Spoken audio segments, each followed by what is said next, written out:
के चरणों में 101 मुद्रा समर्पित करते हैं। परमात्मा इनका जीवन सदा सुखी और मंगलमय रखे। बोलो वृंदावन बिहारी लाल की, भक्त और भगवान की, बोलो कन्हैया लाल की। वंदना बिटिया बोलते ही नहीं।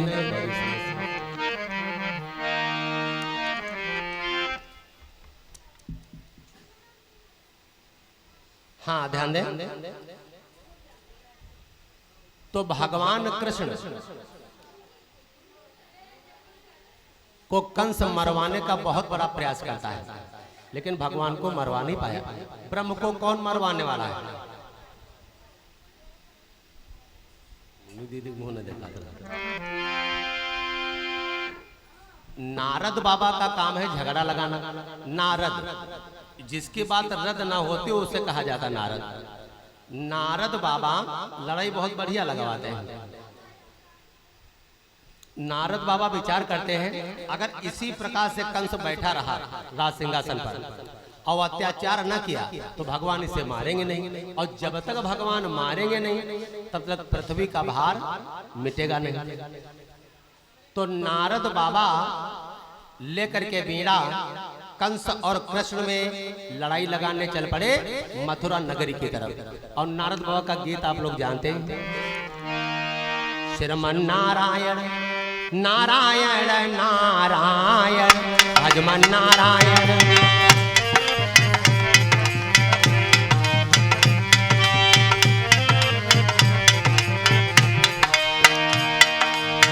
एक हमारी भाभी माता जी है, पड़ोस में रहती हैं। जब हम आए थे वो स्नान कर रही थी और लागत उनकी स्नान बड़ी लंबी है।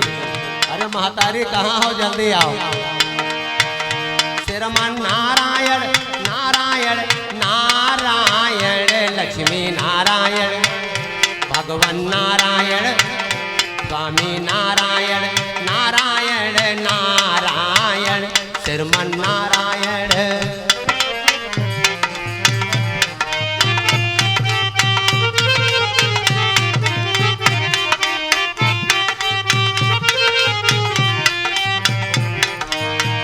जो नारायण नाम लेती है, जो नारायण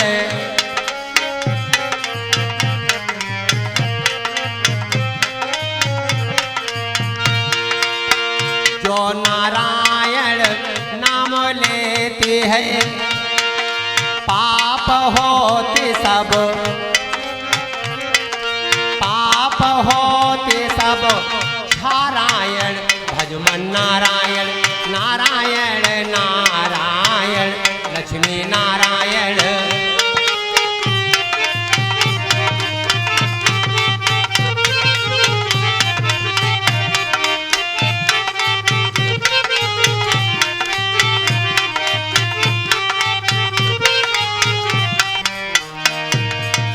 नारायण नारायण नारायण कहते हुए नारद भगवान मथुरा आ गए कंस के पास।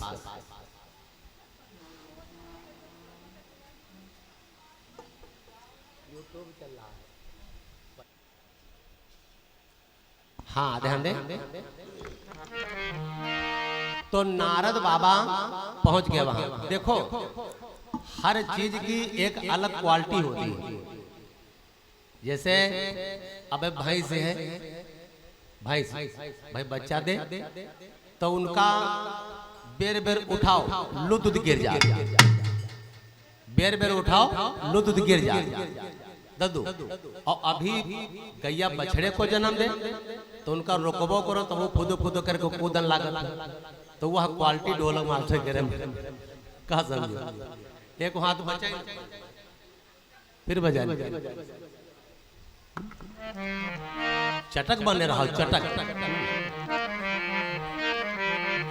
बोलो श्याम रामचंद्र भगवान की, भक्त और भगवान की। यू माया के चक्कर हुआ। माया, जिसको माया सताती है तो प्राणी बैठता यहाँ है और ध्यान अलग होता है। कई लोगों ने यहाँ पर हमसे सवाल किया कि तुम्हारे जो ढोलक मास्टर है कुछ स्वाचा करते हैं का? मनोजो भैया कहत रहा है और ये बात नहीं कि ढोलक बहुत बढ़िया बजाते हैं, बहुत बढ़िया इंसान है, लेकिन अब सोच का है वह हम पूरी तो कर नहीं सके। बुखार कोई दिन आवा रहता बहुत खराब बुखार।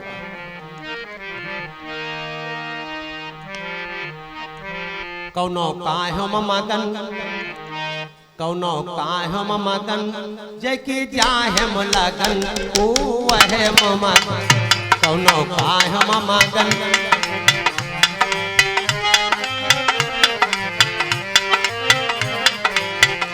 कौनो काहे मगन, कौनो काहे मगन, जय की जाहे लगन ओ वह मगन।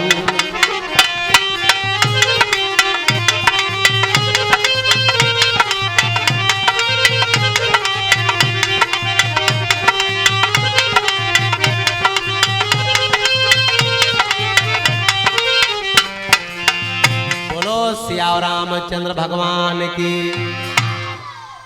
हम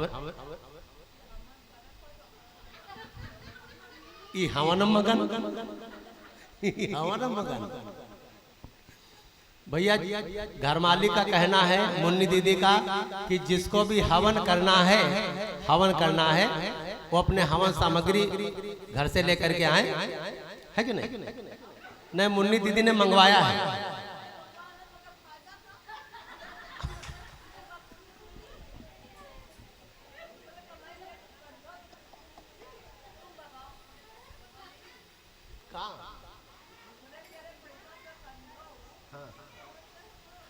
हाँ, मुन्नी दीदी का कहना है कि हमने हवन सामग्री मंगाई है, दूसरे के पैसे से जब तुम हवन करोगे तो ज्यादा पुण्य होगी, अपन पैसे से हवन करोगे कम पुण्य होगी।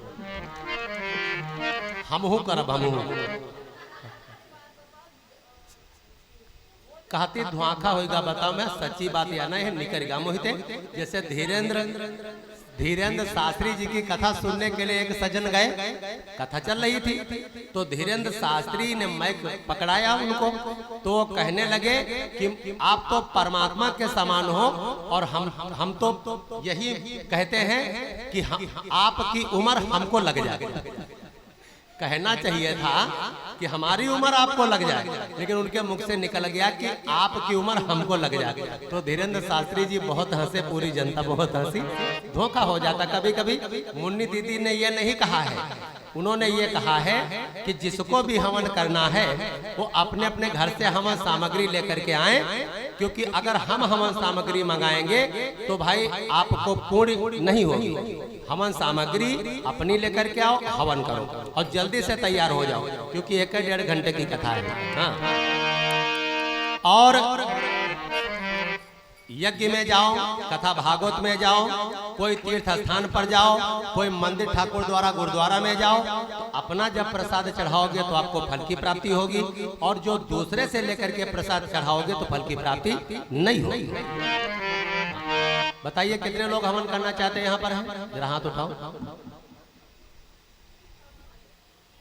दद्दू केवल हवन वो तो करबे करे है, हमको विश्वास है। और जब अंत्य जाता है वो पैसा लगाओ, वो पैसा लगाओ।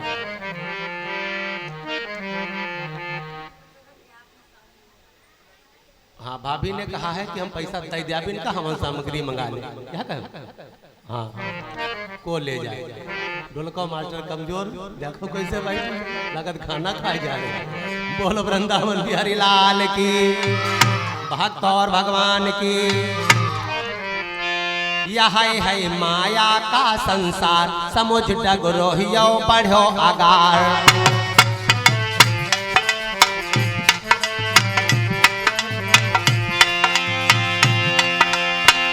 यह है माया का संसार, समुझ डगरोहियो बढ़ो आगार।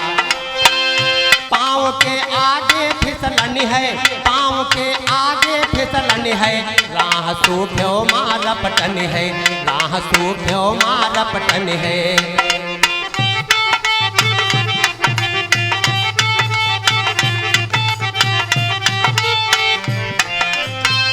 पाँव के आगे फिसलन है, पाँव के आगे फिसलन है, राह सूख्यो मार पटन है, राह सूख्यो मार पटन है।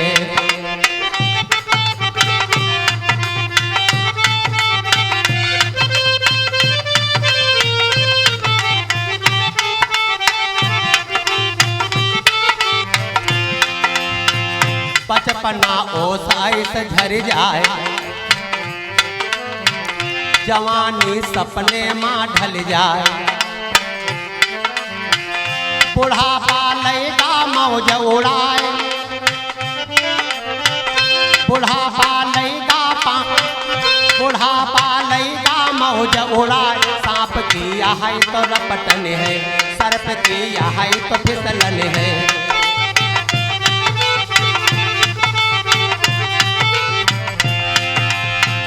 यह है माया का संसार, समुझ डगरोहियो बढ़ो अगार। पाँव के आगे फिसलन है, पाँव के आगे फिसलन है। राह सूख्यो माँ रपटन है, राह सूख्यो माँ रपटन है।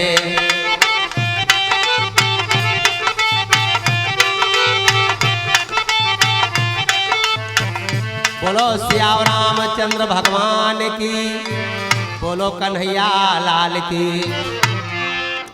तो नारद बाबा ने कंस से कहा कि तुम कन्हैया को मरवा क्यों नहीं देते? कंस ने कहा कि पता नहीं कितने बालकों को हमने मरवा दिया, लेकिन कन्हैया को हम मरवा नहीं पाए। कोई उपाय है तो तुम ही बताओ। बोले एक उपाय है, कन्हैया जिंदा नहीं बचेगा। बोले कौन? बोले तुम यज्ञ करवाओ और उस यज्ञ में दंगल करवाओ, उसमें कन्हैया के लिए निमंत्रण भेजो और श्याम बलराम दोनों को बुलाओ उस दंगल में, और दोनों को बुला करके चारों ओर से कह करके और उसे मरवा दो। बोले ठीक, बता करके नारद जी चले गए। अब अक्रूर जी को कन्हैया को बुलाने के लिए कंस ने भेजा। अक्रूर जी रथ लेकर के पहुंचे तो नंद ने सोचा ऐसे घूमने फिरने आए हो, लेकिन जब बताया कि कंस के वहां से निमंत्रण है, श्याम बलराम का बोला हुआ है, तो बेचारे नंद बाबा घबराए कि कंस वैसे भी हमारे कन्हैया से जलता है, ये जिंदा छोड़ेगा नहीं। यशोदा तक खबर पहुंची, राधा तक खबर पहुंची, ग्वाल बालों तक खबर पहुंची। जब सवेरा हुआ, भगवान कन्हैया बड़े प्रसन्न कि हमको माँ बाप का नगर देखने को मिलेगा, बड़े प्रसन्न। राधा बेचारी रो रही है, कहने लगी कन्हैया तुम मथुरा न जाओ, और अगर मथुरा जाना चाहते हो तो एक काम करो। बोले कौन? बोले इसलिए प्रार्थना है मेरी, और मथुरा ना जाइए मनमोहन।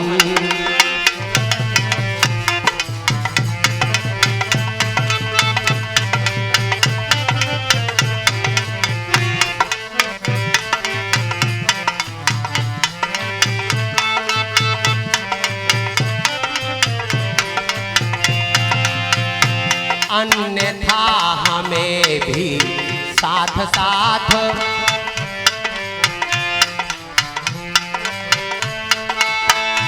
अन्यथा हमें भी साथ साथ ले चलिए वहाँ मदन मोहन।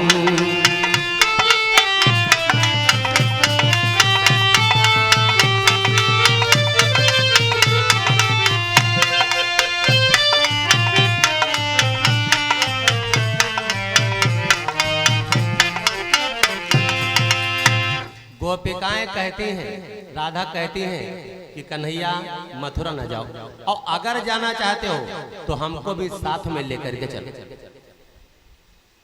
भगवान कन्हैया बोल पड़े राधा हम तुमसे दूर थोड़ी ना है, क्या तुमको विश्वास है कि हम तुमसे अलग होने जा रहे हैं? जब भगवान कन्हैया ने कहा राधा आंखों को बंद करो, जब राधा ने आंखों को बंद किया तो राधा को दिखाई क्या पड़ा कि कन्हैया में राधा और राधा में कन्हैया समाये हुए हैं। आज मोह थोड़ी देर के लिए दूर हुआ। इधर श्याम बलराम मथुरा जाने के लिए तैयार होते हैं, यशोदा बोल पड़ी, कन्हैया एक पल के लिए तो दूर हट जाता था तो हमें चैन नहीं मिलता था, नींद नहीं आती थी। अब पता नहीं कितने दिनों के बाद वापस आएगा, बताओ हम कैसे रहेंगे। भगवान कन्हैया बोल पड़े, माँ अब तक नंदलाल कहाया हूँ, और आगे नंदलाल कहाऊंगा।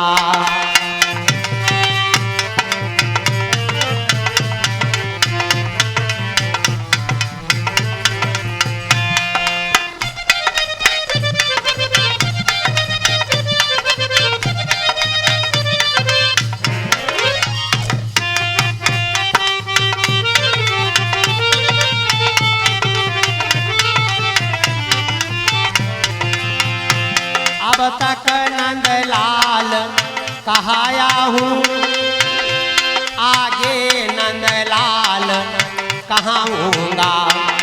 ऐ मैया जब टेरोगी माँ ध्यान लगा,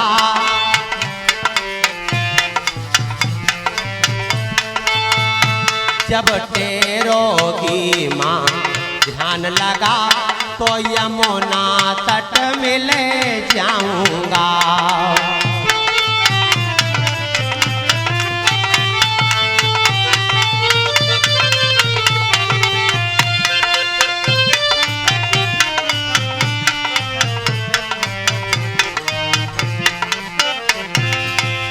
बोले अब तक नंदलाल कहाया हूँ, आगे नंदलाल कहाऊंगा। जब टेरोगी माँ ध्यान लगा तो यमुना तट मिल जाऊंगा। आज देखिए यशोदा मैया रोने लगी, कन्हैया तुम्हारे बिना ये दिन कैसे कटेंगे, कैसे दिन कटी हैं, कैसे दिन कटे हैं, और जतन बताए जायो कैसे दिन कटी हैं, जतन बताए जायो कैसे दिन कटी हैं।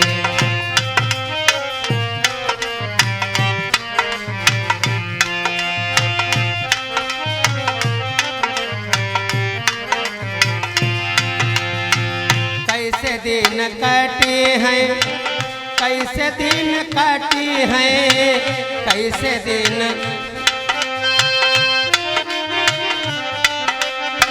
जतन बताए जायो कैसे दिन कटी है, जतन बताए जायो कैसे दिन कटी है।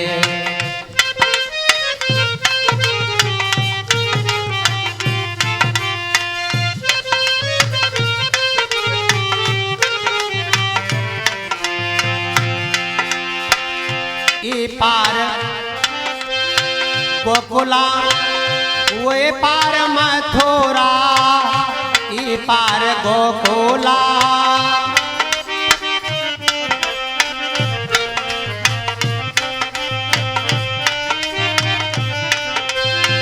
बीच मड़ैया श्याम, बीच मड़ैया मोहन, हमरो धराए जायो कैसे दिन कटी है, जतन बताए जायो कैसे दिन कटी है।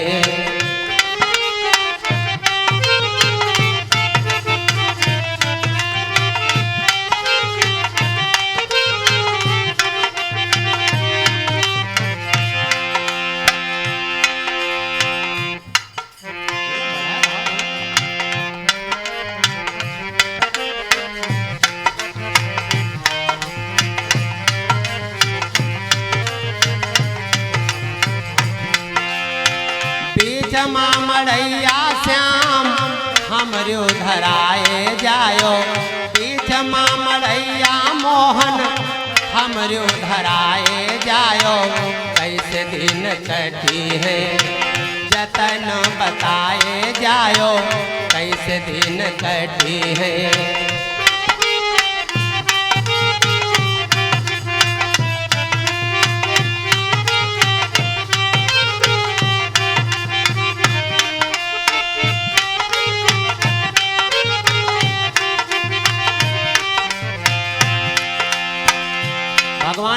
कन्हैया बोल पड़े माँ आप चिंता न करें, आप चिंता न करें। गोपी ग्वालों से यहाँ तक राधा से भी भगवान कन्हैया ने वादा किया है कि मैं परसों वापस लौटाऊंगा। परसों श्याम बलराम का रथ आगे बढ़ा, अक्रूर जी बेचारे खुद ही डर रहे हैं कि कन्हैया और बलराम वहां पर मारे जाएंगे। लेकिन जब यमुना नदी के किनारे पर रथ पहुंचा और यमुना में स्नान किया, अक्रूर जी ने डुबकी लगाई तो भगवान ने अपना स्वरूप जल के अंदर दिखाया। अक्रूर जी तब अक्रूर जी को ज्ञान पैदा हुआ, ये तीनों लोगों के मालिक हैं। कंस ने श्याम और बलराम को मरवाने के लिए नहीं बुलाया है, स्वयं उसने अपनी मृत्यु को बुलाया है। जब उस पार पहुंचे तो धोबी कपड़े छांट रहा था, कपड़े राजसी फैले हुए हैं। तो भगवान कन्हैया ने कहा कि भैया हम राजा कंस के मेहमान हैं और हमारे कपड़े सब गंदे फटे वटे हैं, तो कपड़े थोड़ी देर के लिए हमको दे दो, जब वापस हम आवेंगे तो तुम्हारे कपड़े वापस कर देंगे। जो ही इतना सुना तो वो भी जान गया कि कंस महाराज ने, हमारे राजा ने इनको मरवाने के लिए बुलाया है। वो ठीक मुख से बात नहीं करता है, कहने लगा ये राजसी कपड़े और तुम पहनोगे? अगर कपड़े पहनना है तो किसी गडरिये को बुलाओ और भेड़ों के कपड़े बनवाओ, क्योंकि तुम लोग ग्वालवाल हो। जो इतना कहा तो भगवान कन्हैया मुस्कुराए और बलराम से बोल पड़े, बलराम भैया मैं सीधी साधी और बात करूं, मैं सीधी साधी और बात करूं, ये उल्टा सीधा चलता है।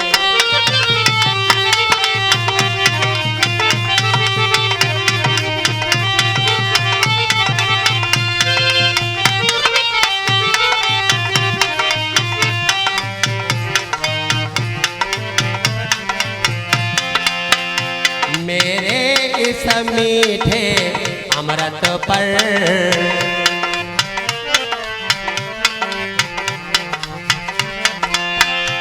मेरे इस मीठे अमृत पर नालायक जहर उगलता है।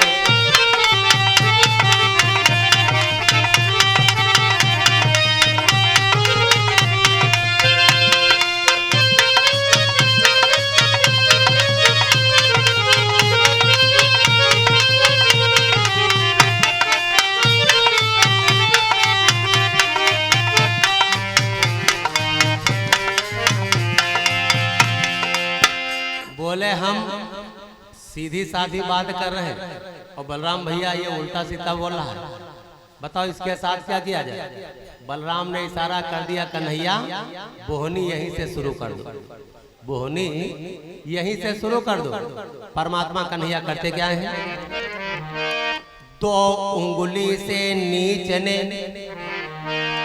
दिया तमाचा खींच, 2 उंगली से नाथ ने उस नीच को और दिया तमाचा खींच, लौट गया झट भूमि पर और गया अमरपुर नीच।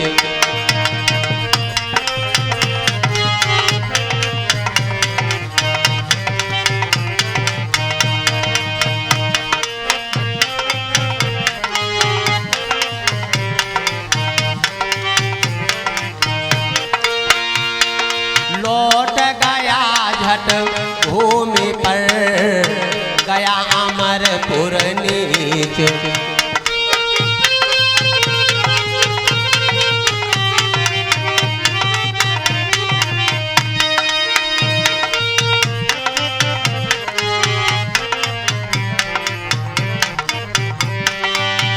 बोलो कन्हैया लाल की, भक्त और भगवान की। 2 उंगली से परमात्मा ने तमाचा मार दिया और धोबी का प्राणांत हो गया। भगवान कन्हैया ने कहा सब अपने अपने मन के कपड़े पहन लो। तो ग्वाल बाल बेचारे, उनको कपड़े पहनने को कहाँ मालूम, तो करते क्या है, जामा को पैजामा माना, जो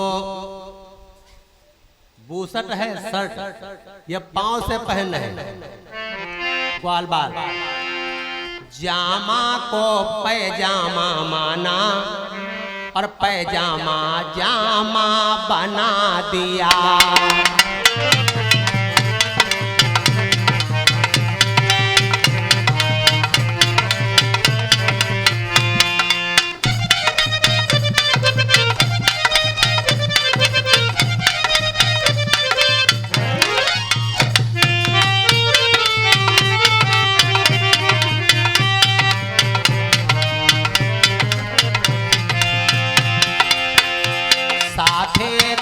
साफा कर डाला,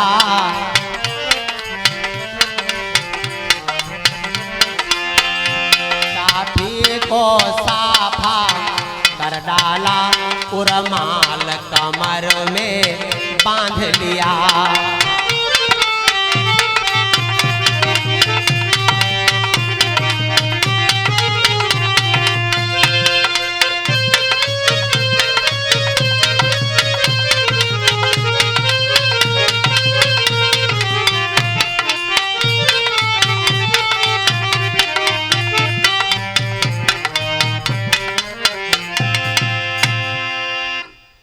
पैंट सर से पहन रहे हैं, बूसट पांव से पहन रहे हैं, कमर में उर्माल। बोले सबने कपड़े पहन लिए, बोले हाँ, बोले चलो। आगे जब बढ़े तो एक दर्जी मिला, दर्जी ने सबके साइज के कपड़े सिल करके सबको ठीक प्रकार से पहनाया। दर्जी परमात्मा के चरणों में गिरा, भगवान ने दर्जी को आशीर्वाद दिया। और आगे बढ़े तो मिली कुबरी, कुबजा, लिए हुए फूलों की मालाएं, फूलों की मालाएं पहनाई। तो कुबजा की ये इच्छा थी कि परमात्मा हमको अपने चरणों में स्थान दे दे। भगवान बोले नहीं, चलो कभी देखा जाएगा। और आगे बढ़े तो जब पहुंचे हैं मथुरा नगरी में, तो नंद बाबा से कहने लगे भगवान कन्हैया कि बाबा ये जो नगर बना है मामा का, देखने की बड़ी लालसा है, अगर आपकी इच्छा हो तो नगर में भ्रमण करके आऊं। तो नंद बाबा ने कहा कन्हैया तुम अकेले न जाओ, पहली बात तो विदेश का किस्सा है, और दूसरी बात कठिन यहाँ का शासन है। ये वृंदावन नहीं है, ना गोकुल नंदगांव बरसाना है, ये मथुरा नगरी है, और कंस तुम्हारे ऊपर बहुत जलता है, इसलिए किसी को ले लो। तो श्याम और बलराम दोनों भैया तैयार हो गए। वहां दंगल हो रहा है, यज्ञ भी हो रही, दंगल भी चल रहा है, दंगल मन लड़ाई कुश्ती। और जहां दंगल हो रहा है तो दरवाजे पर हाथी एक खड़ा हुआ है जो मदिरा को पान किए हुए है। वो जब नशे में झूम रहा है